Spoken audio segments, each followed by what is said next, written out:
I know this has been an arduous experience for you, but I'm afraid there has been no real clarification on the three major questions on which I've been questioning you, namely, why Katrina Carr called you on December 15th, that night, why you later called Talbot Huddleston regarding Katrina as opposed to someone with whom you were more closely acquainted, and finally, but most importantly, your relationship with the deceased Marco Dane after he arrived in Landview. Your Honor, it seems to me that learned counsel has covered all three of these areas more than adequately, and it certainly is not going to profit anybody in this courtroom for him to go over. Your Honor, I believe this witness's testimony simply cannot be left dangling. She has seriously impugned the reputation of a respected member of this community. The court is in agreement, Mr. Callison. You may continue your cross-examination. Thank you, Your Honor. Now then, Mrs. Wolek, I would like to begin by disposing of the Huddleston matter once and for all. Now, just prior to the recess, you stated that Talbot Huddleston killed Marco Dane. Now, I think I can safely assume that you don't have any incontrovertible evidence with which to support that charge, or surely you would have presented it to us. Yes? Only Katrina Carr could prove that. But unfortunately, Katrina Carr is lying comatose in Landview Hospital and is therefore unable to do that. Am I right? Yes, you are right. Well then, perhaps you could tell us why you think Talbot Huddleston killed Marco Dane. I don't know what reason he may have had. Oh. Well, was he acquainted with Marco? Yes. How do you know that? I saw him several times at Marco's health club. I see. You were in the habit of going to the health club, were you? No, I was not in the habit of going to the health club. I happened to see him there. What, were you a member of the health club? No! Well, that's a rather emphatic no. If you weren't a member, why did you go there? Now, Mrs. Wolek, you did state earlier that you and Marco Dane were not on close terms, did you not? Yes. Mm-hmm. Then what earthly reason would you have for going to his health club? He called me. I went there a couple of times. He called you about what? I don't know. It was a long time ago. I don't remember. Oh, well, surely you must remember something. I mean, a man like that. This is a man who was an important part of your past. A man who followed you all the way to Landview. Now, I would think that if he asked you to come and see you about something in his office, you wouldn't easily forget what that something was. Marco had a sadistic streak. He enjoyed reminding me about the past. Reminding you? How? He would, he said he was never going to let me forget it. I think you can be a little more specific than that. In fact, isn't it true that Marco Dane was blackmailing you?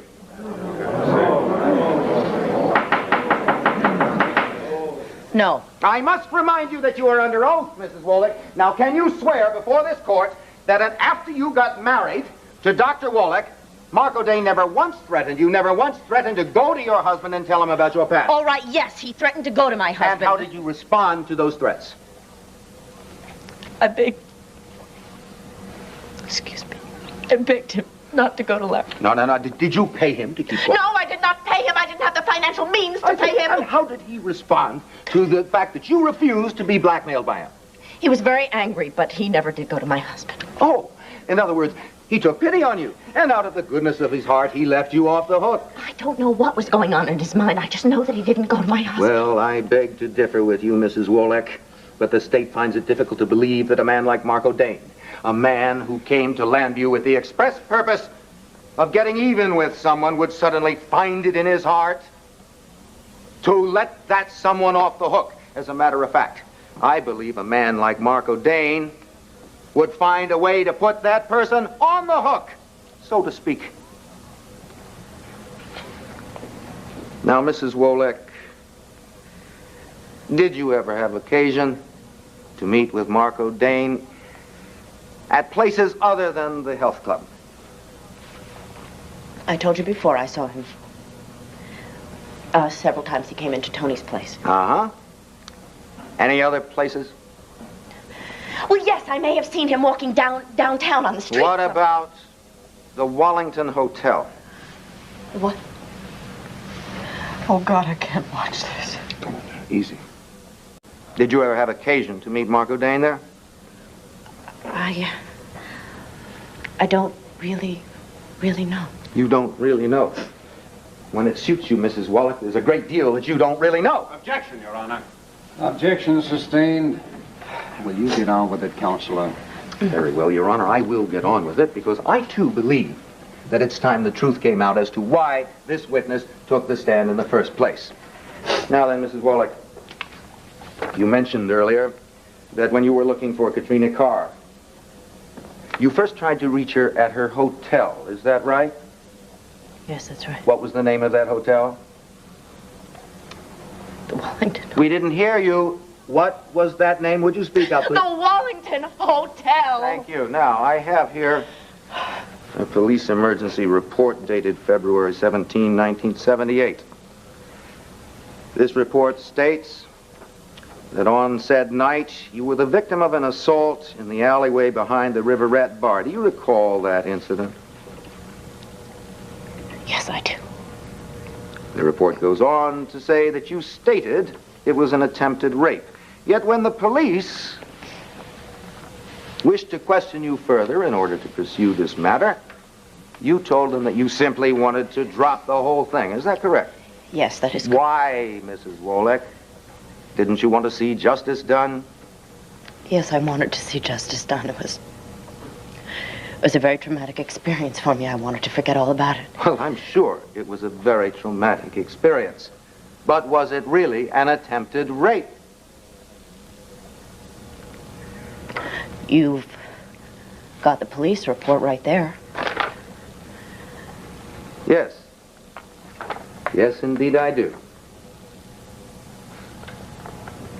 Mrs. Wolek, does the name Aldo Pearson mean anything to you?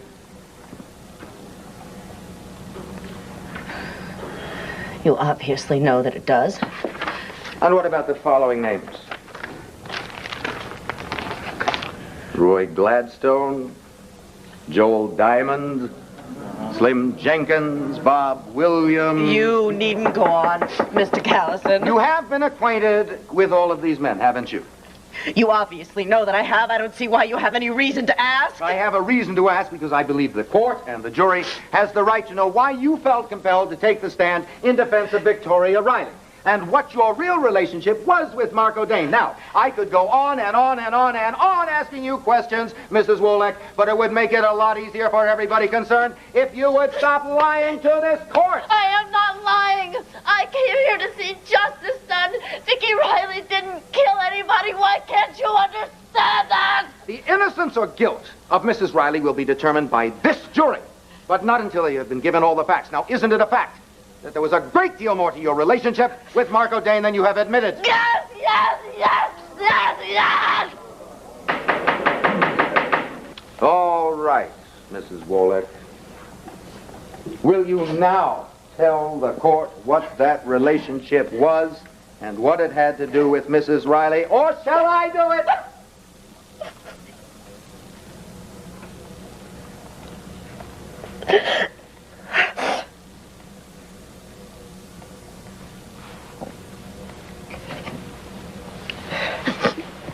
There is no need for you to do that, Mr. Callison. I will tell them.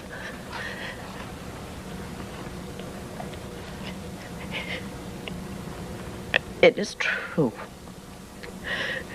You are right. Marco Dane was blackmailing me. But not because of what he knew about your past. No, not because of what he knew about my past. He learned that I was. You were what, Mrs. Wolek? I was soliciting men.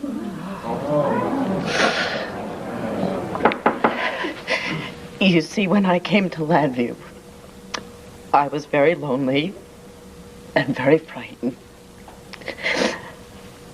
And I didn't know what I was doing, and I had made up my mind to stop. But Marco had found out what I was doing. And he threatened to go to my husband and tell him about my past with him in Denver. And he wouldn't let me stop. I begged him. I asked him to please let me stop it. You had become a valuable source of income to him, hadn't you?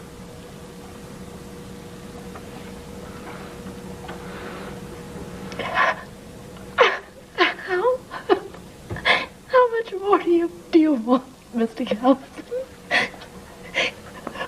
Haven't I said what everyone wants to hear? What you want everyone to hear? That I am a common hooker like Katrina Carr? That Marco Dane was my pimp? Is that what you want me to say? What do you want from me? You want blood? You want me to say that I'm lower than the lowest piece of scum? You want more filth? You want more slime? You want more names? I'll give you another name. Calvin Huddleston! He was my first John.